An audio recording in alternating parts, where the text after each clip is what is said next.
I'm John Lithgow. Welcome to American Cinema. The best American romantic comedies are bright, witty, silly, and loaded. In 1934, the motion picture It Happened One Night broke Hollywood records and won 5 Academy Awards. Its appeal was in its very modern version of romance, which played with certain acts, themes, words, and implications. That same year, the Motion Picture Production Code was instituted, which explicitly prohibited certain acts, themes, words, and implications. The code didn't mean you couldn't have romance. It meant there were limits. Writers enjoyed testing the limits, changing the battle of the sexes into a playful intrigue that turned on double meanings and double dealings, launching a decade of fast-talking romantic comedies known as screwball. Some of the most elegant actors and actresses in Hollywood did their best work, making wisecracks and taking pratfalls, proving the battle of the sexes is best when it is a battle of equals. From the screwball comedies of the 30s and 40s to their resurgence with contemporary films like When Harry Met Sally, we'll see there's a lot going on beneath the breezy dialogue and ridiculous slapstick of romantic comedy.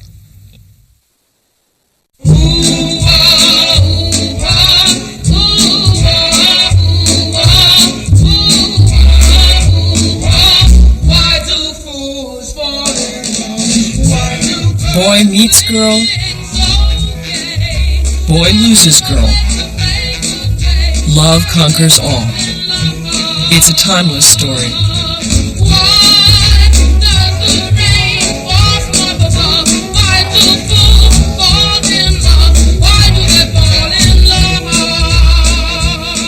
From the screwballs of the 1930s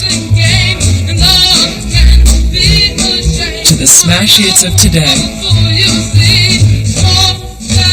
what makes romantic comedies great is not their visual style or historic setting, but what they reveal about each era's battle of the sexes.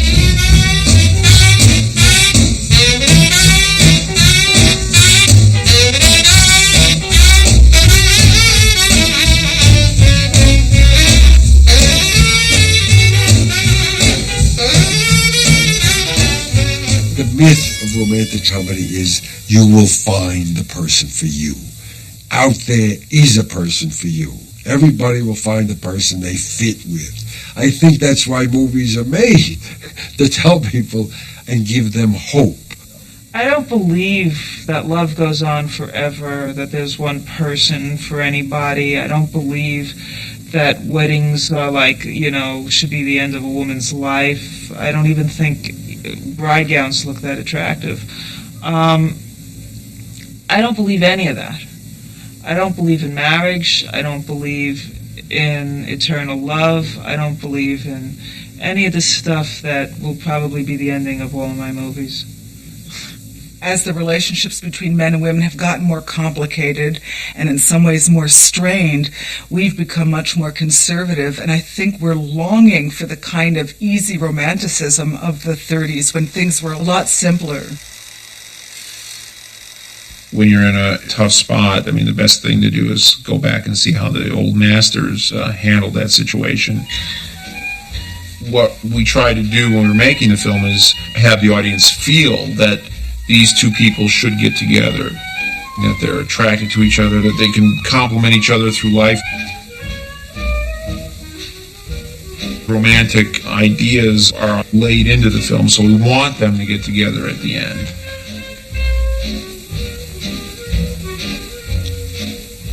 We want to see the story of our sexual desire and frustration enacted over and over and over in all kinds of different ways. It does not go out of style.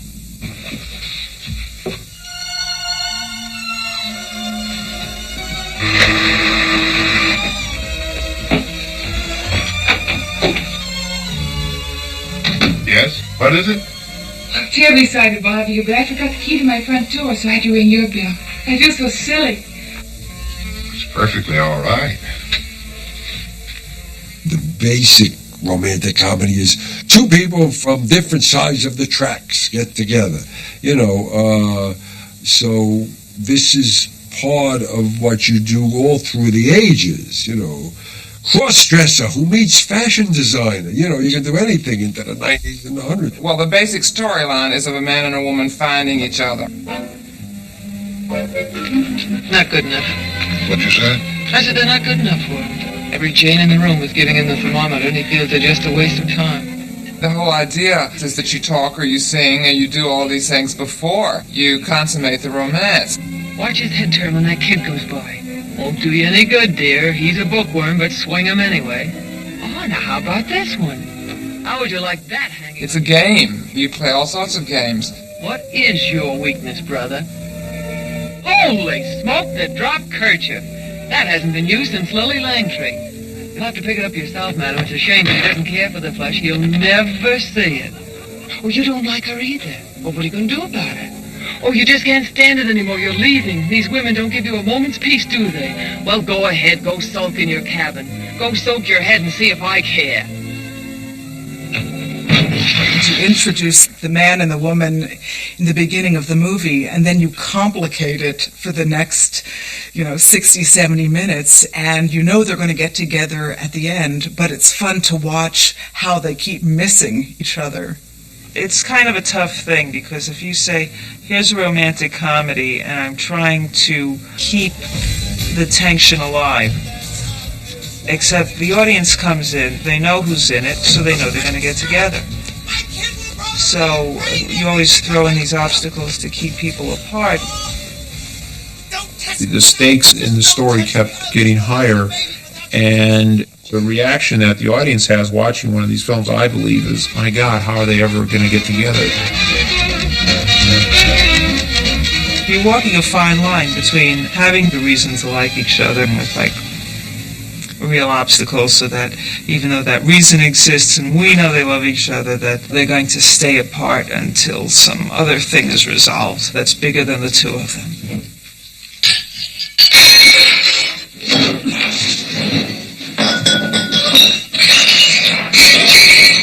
Yes.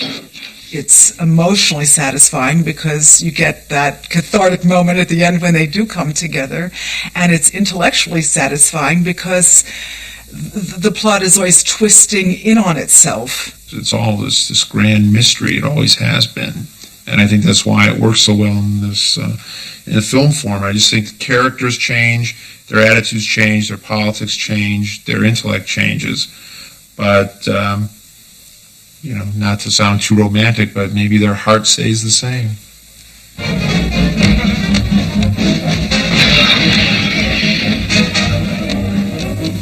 The golden age of romantic comedy was the screwball era. Made primarily between 1934 and 1944, screwball comedy presented characters with wit, sophistication, and elegance.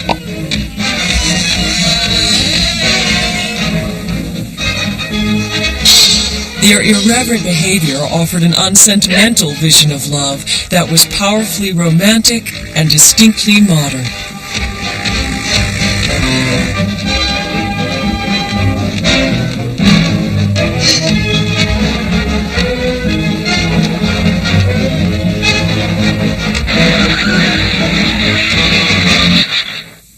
In baseball, a screwball pitch goes in the opposite direction to the one that the batter expects. The same thing happens in screwball comedies. These are comedies of inversion. The world is turned upside down in them. Rich people get to act like children.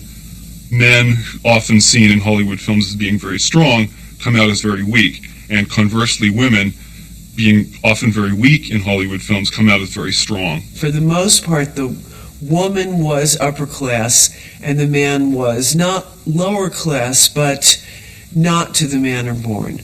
And that was the difference between them. That was the false impediment to their love taking place. Of course, this was during the Depression. 34 was the depths of the Depression, but these films ran counter to it in every way, because these were men and women who weren't in trouble economically, who were magically free.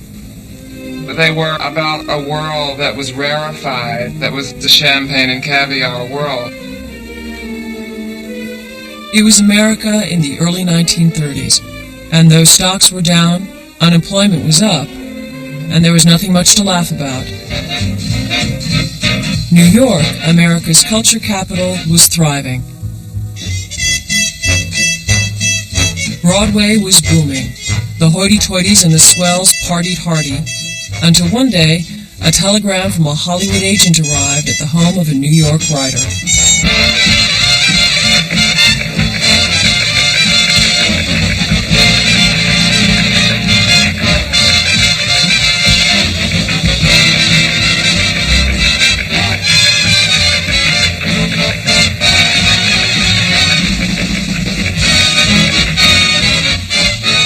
Hollywood needed writers, cause talkies needed dialogue. So New York writers raced west, bringing their sophisticated lifestyle with them, where they found Hollywood in its natural habitat, by the pool.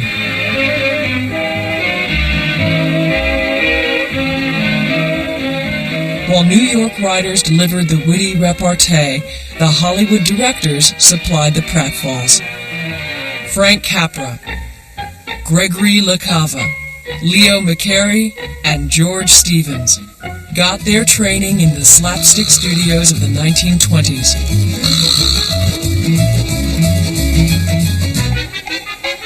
And it was this new form that combined high and low comedy, classy chatter, and physical hijinks that gave birth to America's sweetheart, the screwball. In 1934, it happened one night, ran away with 5 Academy Awards.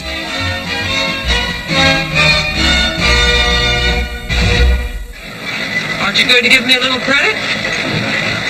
What for? Well, I proved once and for all that the limb is mightier than the thumb. Why don't you take off all your clothes? You're going to stop 40 cars. Oh, I'll remember that when we need 40 cars. Screwball comedies, I think, have lasted so well because they're very sophisticated. They are very unsentimental. Of all the genres that were being produced in the 30s and 40s, they're the most modern because they center around the idea of equality of the sexes. Now, how many drinks have you had? This will make 6 martinis. All right. Will you bring me 5 more martinis? The old line. What was interesting about the 30s screwball or romantic comedies was that it was the second full decade where women had the vote. In other words, where women were emancipated. The women, by and large, were the more intelligent of the two in the plot. In fact, I think it's significant that the women in the 30s had the top billing. The women give as good as they get in these. They're active and they're authoritative, or they're wild, or they're uninhibited. Don't you shush me. You've been shushing me for 22 months now. You've shushed your last shush. The women in these films are very strong, and they have a way of taking control of the situation, of using men for their own uses, for their own pleasures. Barbara Stanwyck in Lady Eve takes Henry Fonda for a ride. And somebody breathing heavily. And then? She enjoys watching him suffer at her hands.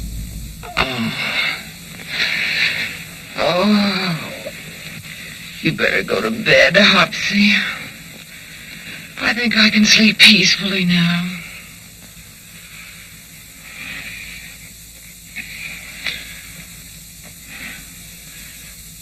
I wish I could say the same. Why, Hopsy. Ironically, it was the industry's censorship code that was at the heart of what made screwball comedy so clever, subtle, and even sexy. To Will Hayes Enforcement Officer Genial Joe Breen has gone the difficult job of making sure that no picture offensive to any race, class, or creed shall reach the screen. The movie's censorship body came in 1934, which was about the time that screwball comedy came into being. The Hayes office had a whole set of codes against showing anything sexual or physical. So it gave rise to this very imaginative and indirect kind of romance. Oh, pardon me, Mrs. Lorimer, you misunderstand. I am a voice teacher, am I not? For 1 year, she has been my pupil. And from time to time, I pat her on the back. I congratulate her on her development. Do I express myself? Yes, you've been doing all right. But now my position must be considered. I have never yet been in a scandal. Never been caught, huh? No. I am a great teacher, not a great lover. That's right, Armand. No one could ever accuse you of being a great lover. That is, I mean to say, well, who's to say whether you are or not? It's all so silly. But maybe you had better go. There's something delicious about there not quite being sex in a movie. That all people do is kiss. There's something fantastically romantic about that. That's what makes a screwball comedy very American, because there is something puritanical in our society, and we are more comfortable with squabbling and fighting and verbal sparring than we are, as we've seen. I mean, the films that are done now that have outright sex are very rarely very sexy, are not erotic, and these films in their own way are more erotic and more charged than films that have all-out nudity or sexuality. Oh, would you mind if I asked your professional opinion about something? Not at all. Well, now, what would you say about a man who follows a girl around? Follows her around? And then when she talks to him, he fights with her. Fights with her? The young man your fiancé? Oh, no, I don't know him. I never even saw him before today. Oh. No, he just follows me around and fights with me. Well, the love impulse in men very frequently reveals itself in terms of conflict. The love impulse? Without my knowing anything about it, my rough guess would be that he has a fixation on you. A fixation... No, wait a minute. I can't remember any more than that. A fixation. That's right. The love impulse in man frequently reveals itself in terms of conflict. That's right. Oh, I'm eternally grateful to you. You're absolutely wonderful. Thank you for taking Something about those mid-30s comedies, the romance is based in a very lively kind of antagonism. That's a function of class. That's a function of a rural-urban split. It's about the differences between the genders. No. Yes. No. Yes. No. Yes. No. Yes. No. Yes. No. Yes. No. Yes. Yes. No. Why do we keep coming back to the same kind of movies over and over again, except to see those conflicts worked out in different ways? We want to see them animated in certain ways via stars, characters, story. And we want to see, at least, we want to see different types of resolutions proposed. What makes a genre is that it quite literally is working on cultural contradictions that simply can't be resolved.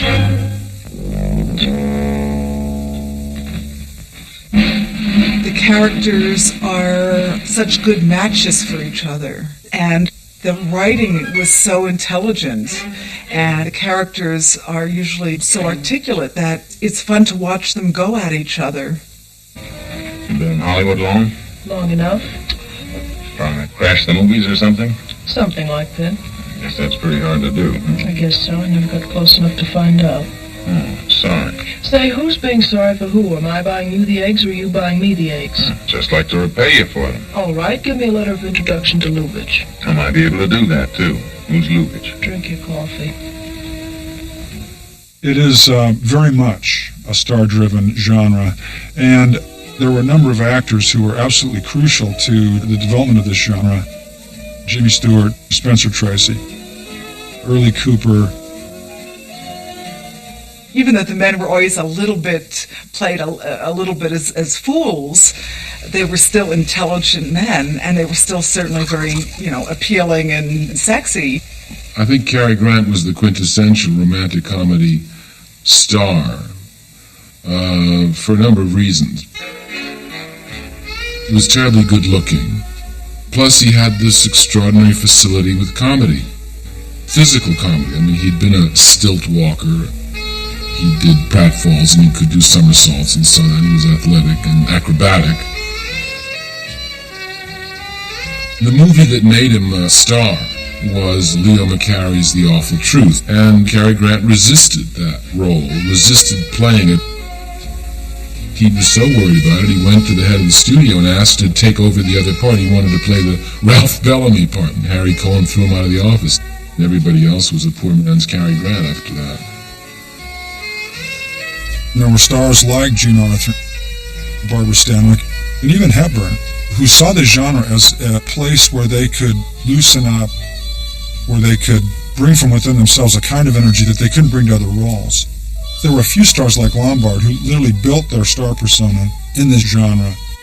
Lombard was pretty raunchy and profane, but we endured it because she did it with a kind of a free spirit that disarmed you. She had a magnificent figure, and on the set of 20th Century, she wore a white outfit that fitted her perfectly. We had an assistant director who thought he could embarrass her. He came to her and said, the pubic hair makes a bump, and you'll have to shave it off. She shrieked with laughter, ran into her dressing room, got a razor, and told Buddy, it's your idea, you shave it off. And believe it or not, Buddy ran. He didn't come back the rest of that afternoon.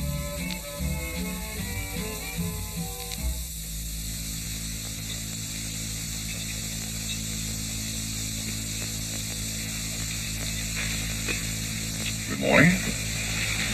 I brought you breakfast. Are you the new butler? Don't you remember last night? Well, what happened to Godfrey? I'm Godfrey. Oh, you look so different. What happened to those nice whiskers? Turn around and let me look at you. You're the cutest thing I've ever seen. Thank you. And one of the reasons that they do last and aren't dated is because they don't come out and say, this is what we're about. We're about where women are at this time in society, or where, they don't address sexual issues head on, or gender issues, as we might say today, but they're all about them. It's all there. In the case of this girl, His Girl Friday, it was a career woman, and what was an exotic creature then is sort of a general malaise now. His Girl Friday was originally the play, The Front Page, by Ben Hecht and Charles MacArthur, a story of a male newspaper editor and his male star reporter. Oh, I've got some news for you.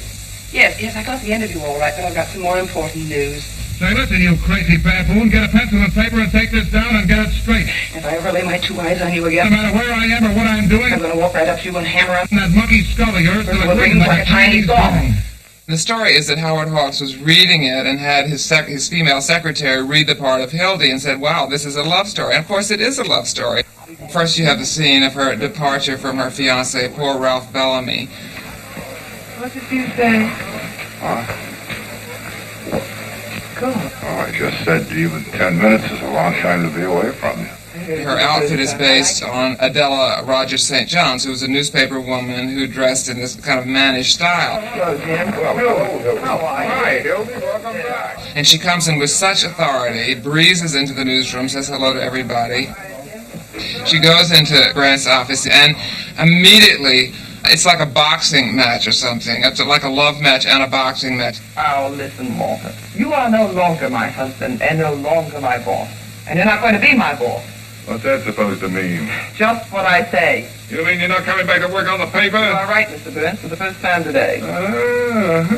Got a better offer, huh? You bet I've got a better offer. All right, go on, take it, work for somebody else. That's the gratitude I get. Oh, I wish you'd One stop when you came here 5 years ago, a little college girl from a school of journalism. I think a doll-faced hick. Well, you wouldn't take me if I hadn't been doll-faced. Oh, why should I? I thought you know, you have a face around here man could look at without shuddering. Listen, Walter. Listen, I made a great reporter out of you, Hildy, but you won't be half as good on any other paper, and you know it. We're a team, that's what we are. You need me, and I need you, and the paper needs both of us. American. The rhythm of their speech showed two people who were able to inhabit a world together that nobody else could take part in. So it's really romantic. I mean, they spoke the same language, but nobody else quite spoke that language. They had to end up together. The paper's going to have to get along without me. So are you. Just didn't work out, Walter. Well, it would have worked out if you'd been satisfied with just being editor and reporter, but not you. You had to marry me, spoil everything. I wasn't said. I suppose I proposed to you. Well, you practically did, making Google eyes at me for 2 years until I broke down. Oh, Walter. And I still claim I'm a type the night I proposed to you. If you'd have been a gentleman, you'd forgotten all about it, but not you. What Rosalind Russell is looking for here, what she's torn between, is not just two men, but between two versions of herself, two versions of womanhood. which are seen as in conflict and still are. I mean, we have on the one hand the myth you can have it all, on the other we do feel still this tension between devotion to career, which is still seen in some ways as somehow selfish for women to be obsessed with their career. I mean, about 3 years ago, His Girl Friday, if the script had come in, I think would have been cutting edge. And that, my friends, is my farewell to the newspaper game. I'm going to be a woman, not a news-getting machine. I'm going to have babies and take care of them and give them cod liver oil and watch their teeth grow. And oh, dear, if I ever see one of them look at a newspaper again, I'm going to brain them. Where's my hat? Hello? Oh, Mr. Burns? Yes, she's still here. And she thinks she wants to move to suburbia and join the garden club and do all those womanly things. Where is my... Oh, there it is. And Cary Grant is out to show her that that's not what she wants, that she really wants to be a newspaper man.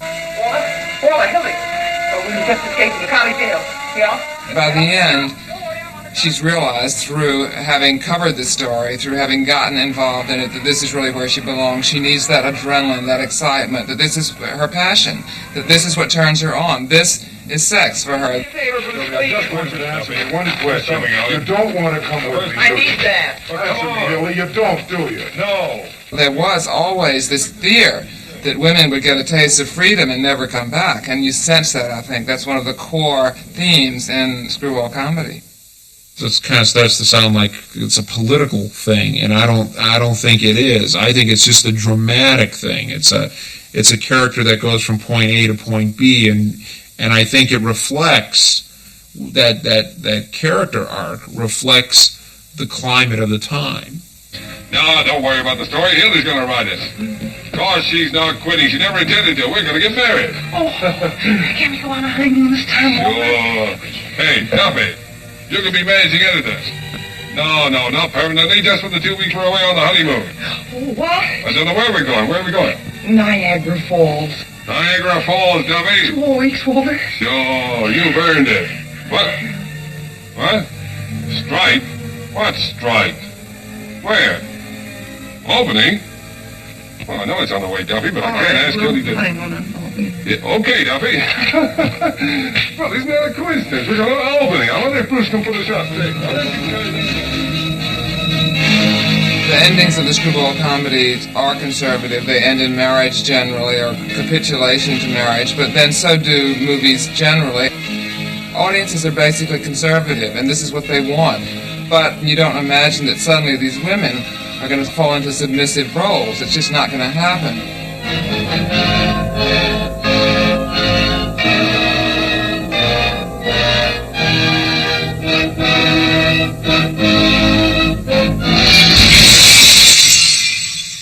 These are the little things that keep our ship afloat. For example, what does amortization of a mortgage mean? I don't care. I really don't. The next great era of romantic comedy was the 1950s, when the genre went in two very different directions. Will you let me get dinner, George? That's exactly what I want to talk to you about. This ham, for example.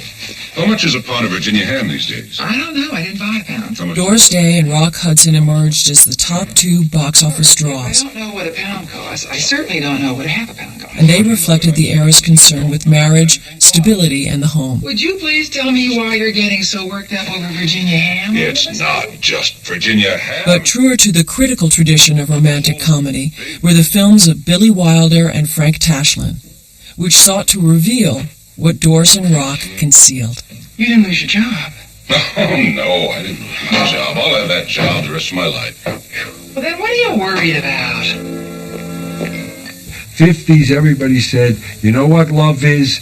Love is getting married, having a nice family, sitting around at home and playing cards and eating and having a nice meal together.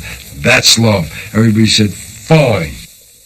You had in America in the 50s a pretty grotesque schism between this sudden discovery of overt sexuality together with the ingrained puritanism of the country.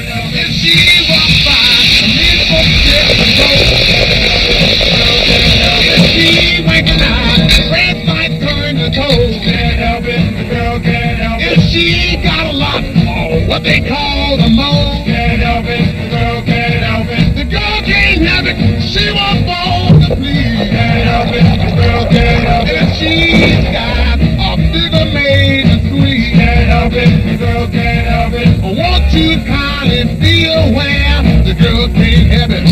girl can't help it.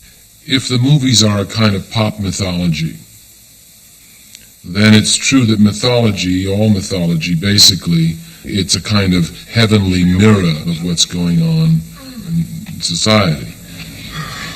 Chapter 3. The repressed urge of the middle-aged male, its roots and its consequences.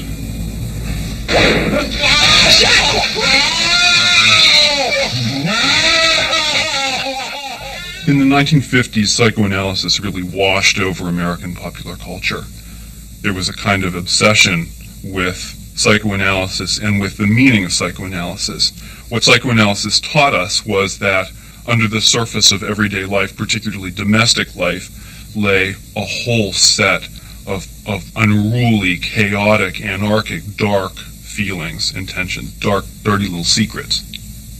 Now, at the same time, Billy Wilder is still making movies, and I think this is pretty important in terms of the staying power of the genre. Well, I think certainly the pictures in the 50s and 60s are satirical examinations of the various archetypes. Because she moves. It's just like Jell-O on springs. Must have some sort of built-in motor or something. I tell you, it's a whole different sex. Billy Wilder's Sun Like It Hot may be the most important romantic comedy of the 1950s. It was the most commercially successful, but it was also the sharpest in the way that it dealt with the way men and women treat each other. Have you ever tried American Girls? Why?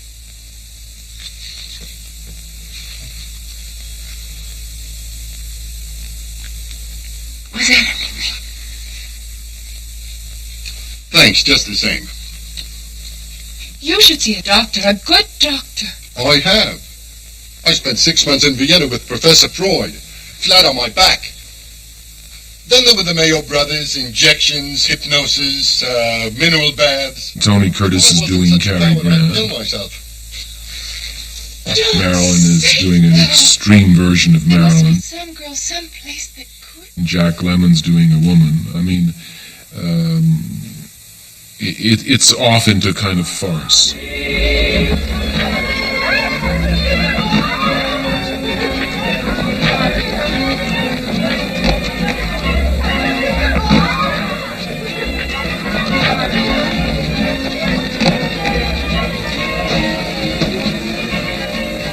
Oftentimes, drag comedy begins and ends with the image of a man in a woman's dress. This representation moves into something a whole lot deeper. Osgood Fielding the third. Cinderella the second. Bye-bye. They end up getting harassed. You don't get off that easy. They get All pinched. right, driver. Once around the park, slowly. And keep your eyes on the road. And it teaches them something, None of that sugar. Little guy's with it. and it makes them more human. Billy Wilder was pushing the limits of the code, so his sympathy is really with the decadent characters.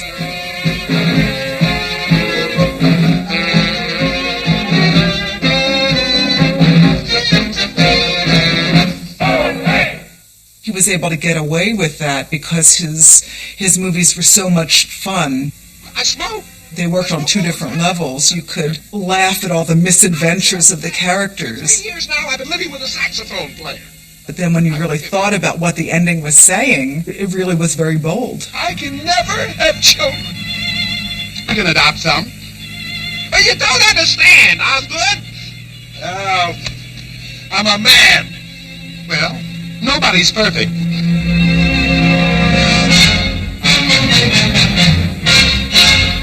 Nobody's Perfect is the greatest gay joke in the American cinema.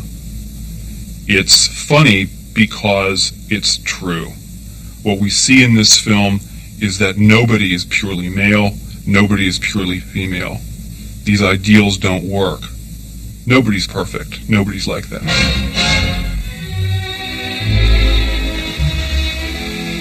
What is this strange animal thing you have? It bothers me. It's bothered me since the first time I saw you.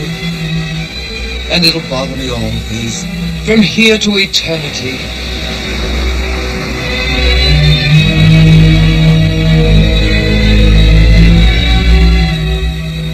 Ida Lane. You must be strong. You must remember I belong to another. Richard! It had a lot to do with the basic lie at the heart of the society, which split women between purity and the carnal urge. Richard!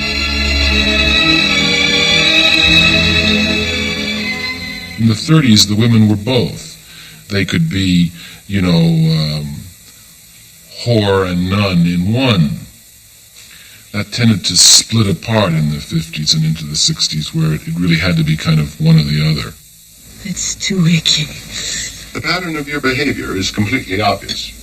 You push the plant down because you wanted to kill me. There seems to be a lot of misanthropy that comes into play in the 50s. Could it possibly be because you love me? It's not very romantic. There's not as much affection for people. Sure, he wouldn't mind. Wilder plays with psychoanalysis. He's such a nice man. He understands that love is not only a lofty feeling, it's also motivated by base sexual desire. There's nothing to be ashamed of. Under this thin veneer of civilization, we're all savages. Man, woman, hopelessly enmeshed. We're on a great toboggan. We can't stop it. We can't steer it. It's too late to run. The beguine has begun. What are we going to do? The 50s was the last period in which there were really strong female stars. The women lost power tremendously in the 50s, and then in the 60s tended to disappear.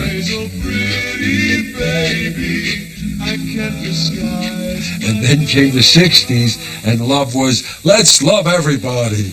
We'll all love. We'll have love-ins, and romance was hippies meeting hippies and all those kind of stories. Oh, God. Oh, let me out. Don't be nervous. By far the most popular film in the late 1960s was The Graduate. Available to you. And if you won't sleep with me this time... Oh, my Christ. Our notion of monogamy, of sexual identities, particularly women's roles, but men's roles as well, are being redefined. You understand what I Let me out. And it's a very curious film in terms of whether we read that thing as a comedy or a melodrama. Oh, Jesus, that's him. Compared to the 30s, there's much more explicit sexual innuendos. They're not even innuendos, they're endos.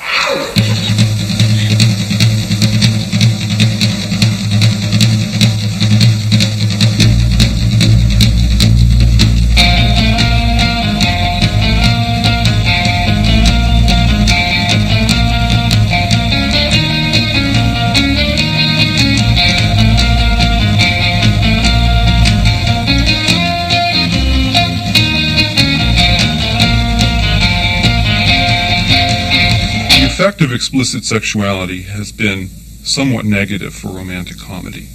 I am not a fan of censorship. However, when constraints are placed on art, artists can find a way of working within the constraints, and various layers of meaning erupt out of it.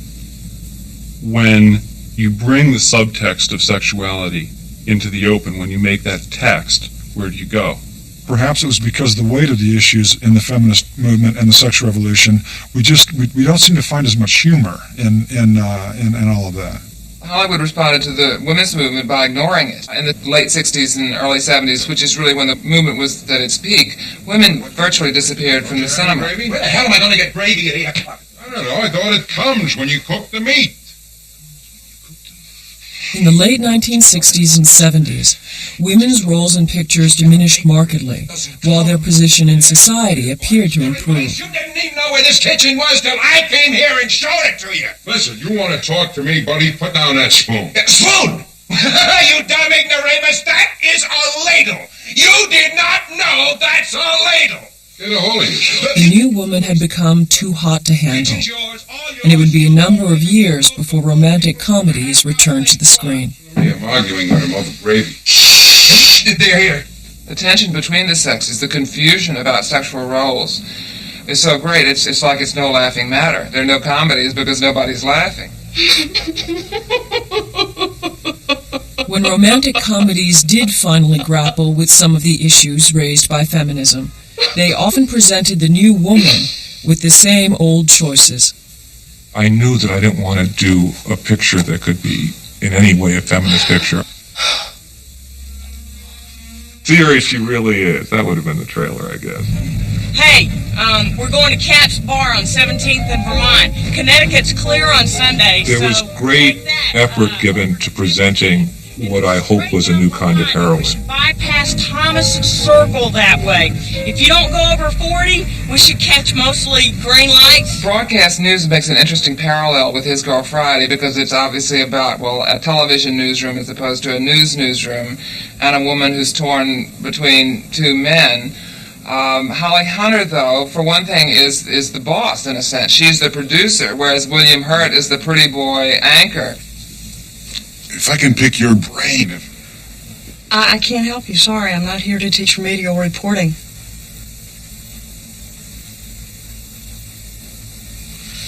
And it has nothing to do with the fact that I left your room instead of staying there.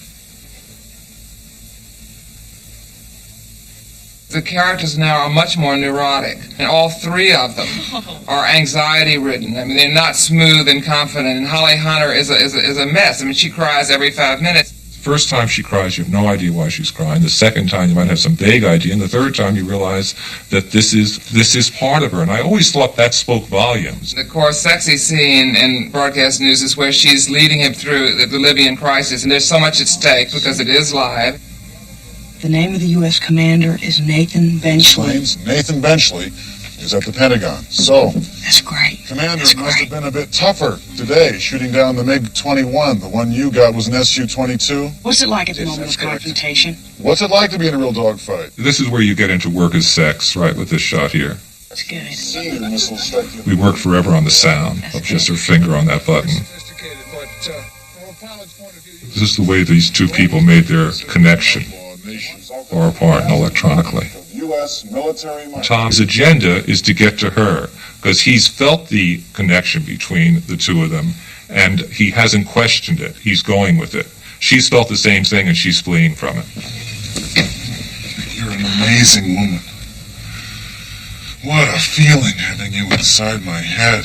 Yeah, it was an unusual place to be. It's like indescribable. You knew just when to feed me the next line. The second before I needed it, there was like a rhythm we got into. It was like great sex. That was my favorite moment in Dailies, when her head went back when the chair came forward. Look at her, she almost falls out of the chair. It was if she just had some pretty good sex. It was always at its core a romantic triangle. I'm going over to errands, but maybe I'll hook up with all of you later. How long do you think you'll be? A true romantic triangle does not decide in advance who gets the girl. There's something in us that wants her to pair up with one of these two men and feels disappointed that she doesn't. I think you do feel the price that a woman pays for being smart. Dupont Circle, please. Don't take the Beltway, because at this time of day, there's going to be a... Go any way you want.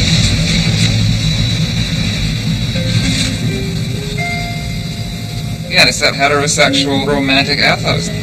We're so programmed, we're so conditioned to want that. But New York Avenue's faster.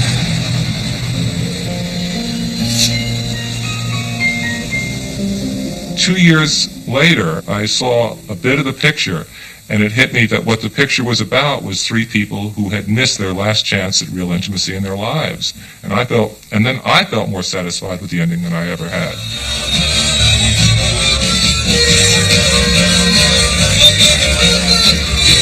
In the late 1980s and 90s, women writers and directors found more opportunities to tell their side of the story.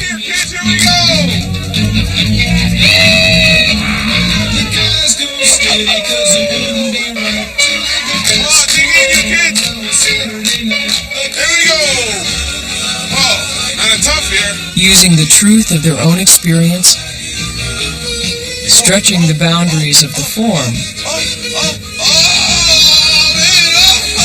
women have revitalized the genre as they take a humorous look at cherished romantic myths. In a tradition where nothing is sacred, one director even began a film where all romantic comedies have ended: motherhood.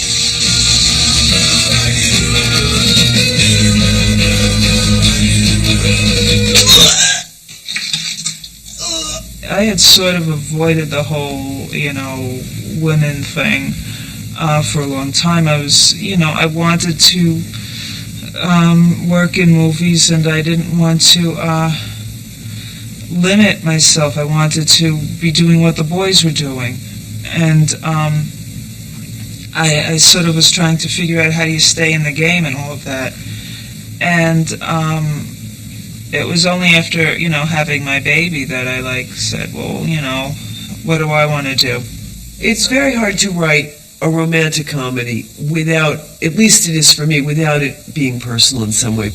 You've got to have had some experiences that you can pull from. He rips off my clothes. And you have to have had some friends who are willing to have told you some of their experiences so that you can steal them from them. A faceless guy rips off your clothes, and that's the sex fantasy you've been having since you were 12. Exactly the same. Well, sometimes I vary it a little. Which part? What I'm wearing. I didn't make a conscious effort to throw any new thing into the mix to keep romantic comedies alive. I look at my life or life of other women around me and say, this stinks. Here I am. I'm, getting up in the middle of the night. I'm feeding a baby. I'm by myself. I'm doing this. I'm doing that. What would make me feel good? Well, John Travolta coming in and dancing around my house would be a nice thing. Survive when these little minds tear you into what a town without pity can do. I'm sure that my fantasies aren't that different from anybody else's. What Spaghetti can do.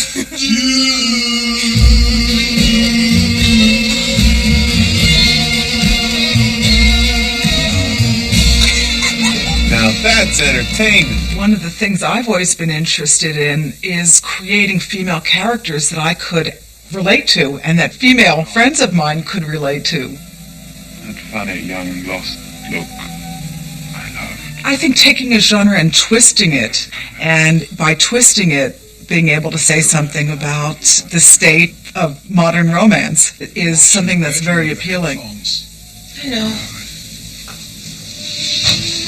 Gary, do you ever remember your dreams? I never thought about it. They really went for the commercial tonight, don't you think? Everyone thought you were great. Yeah. I think romantic comedies today are more realistic. They have to give you characters that a modern audience finds credible and deal with certain issues that are part of contemporary life. When I started out writing When Harry Met Sally, I thought only that it would be nice to write this little movie that Rob had proposed.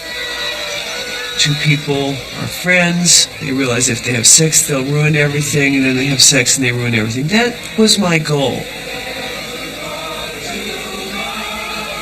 I don't think that we made a movie that redefined anything. What we were really trying to do in When Harry Met Sally was to tell women some things about men they didn't know, and men some things about women that they didn't know. And that was a very conscious part of our working process. And when I worked with Rob Reiner and Andy Scheinman on it, they filled my notebook with horrible things that I'm not saying I didn't know them about men, but they were sort of my wildest nightmares. Meet someone, you have the safe lunch, you decide you like each other enough to move on to dinner. You go dancing, you do the white man's overbite, go back to her place, you have sex, and the minute you're finished, you know what goes through your mind? How long do I have to lie here and hold it before I can get up and go home? Is 30 seconds enough? That's what you're thinking? Is that true? Sure. All men think that. And then they said to me one day, now tell us something we don't know about women. So I told them. What are you saying, that they fake orgasm? Most women at one time or another have faked it. Well, they haven't faked it with me. How do you know? I do think we made a movie that touched on a question of whether men and women could be friends. And more important, was a movie about the difference between men and women. The thing that interested me the most about Desperately Seeking Susan is that it is a love story between the two women, and that although there's a secondary love story between a man and each of the women, I don't think that's the most interesting part of the movie. Excuse me. You got a light? No, I don't smoke. Rosanna Arquette very much represents the traditional good girl housewife.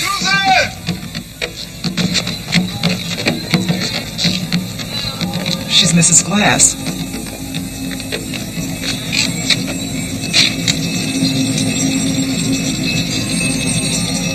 The Madonna character represents her opposite, somebody who does things totally on her own terms, is sexually active, has a very devil-may-care attitude.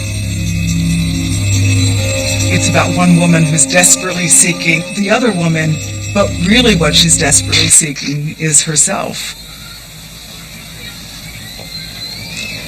And the relationship between those two women and the tension between those two women, I think, are the core of the whole story. What happens is that Rosanna Arquette, in trying to be an imperfect version of Susan, actually by the end of the movie becomes a better version of herself. We try to use obvious devices like amnesia, like mistaken identity, borrowed from the old screwball comedies in order to get at some bigger truths about identity. This hat look great on you, Eddie. All day long I've been trying to sell it. Take a look in the mirror. Look how you look, Eddie. Beautiful, right? $10 for a second, right? Hollywood is a pretty conservative institution, and I think that there are films that explore alternatives to these sort of traditional romantic situations, but I don't really think they come out of Hollywood, because I think Hollywood is trying to still appeal to this safety net. I think there's a lot of issues that could be dealt with that have to do with gender and have to do with sexuality that I think we're still afraid to touch upon. We're mixed up. We don't know exactly what to fall in love with in the 90s. So you're seeing in the 90s all sorts of strange love. Older men, younger women. You're seeing two men fall in love. You're seeing two girls fall in love.